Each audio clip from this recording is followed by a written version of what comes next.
groot vastelovend gezelschap hier in Venlo. De break is naar Luc de Eerste.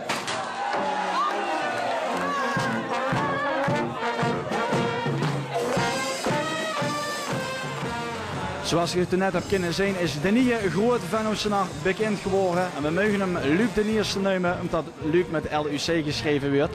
Luc, stel zichzelf even voor. Hoi, ik ben Luc, ik ben 22 jaar. Ik kom uit Blierik. Ik train een groementeam met Anne.